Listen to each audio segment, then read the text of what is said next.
Hello friends and potential friends. Well, outside again.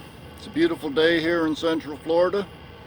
A little bit cooler than it's been the last couple of weeks. I think our highs are only supposed to be in the low 70s for the next day or so.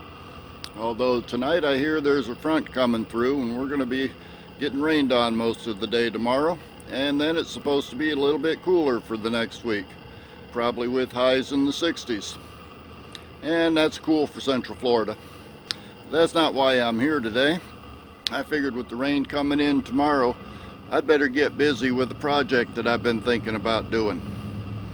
See, a week or so ago, week and a half I guess, I noticed that the last batch of potatoes I bought from Wally World was in the kitchen growing like crazy. And so I figured I'd better do something and get them in the ground.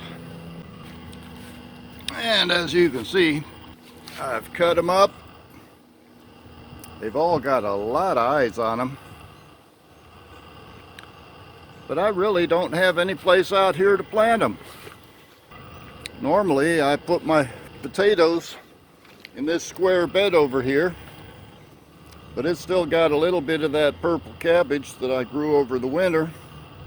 And I was planning on putting either sweet potatoes or okra in this year. I've got lots of seeds from the okra that I grew last year, and I'm also getting quite a few slips from the sweet potatoes that I put in the ground to grow slips from. So kind of a dilemma. Well, I don't think I mentioned this, but probably 6 months ago I bought another 5-tier GreenStalk planter. I was planning on growing strawberries in there, but I never got around to it at the time. And the more I thought about it, the more I considered that this would be kind of inefficient, because these GreenStalk trays of the original GreenStalk planters are pretty deep, close to 10 inches deep I believe.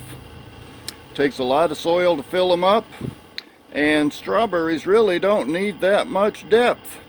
Plus, on top of that, GreenStalk has come out with a new planter that has shallower trays. I think the biggest one of those they have is a 7-tier, and that would be pretty much ideal for putting strawberries in. So I'm going to repurpose this GreenStalk and see if I can grow some potatoes in it. I think the trays will be deep enough for them. In my experience, these store-bought potatoes tend not to go real deep, so I think the taller trays in the GreenStalk ought to be ideal for growing some potatoes in. So let's get this thing unpacked and fill it up with dirt, soil, excuse me, and see what we can do.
And there we are, 4 tiers of the original GreenStalk planter planted out with potatoes that came from Wally World. So I guess this will go in my grocery store playlist. But anyway, the more astute of you may have noticed that I had to mix up soil a few times, and I turned the camera off for that so I wouldn't bore you.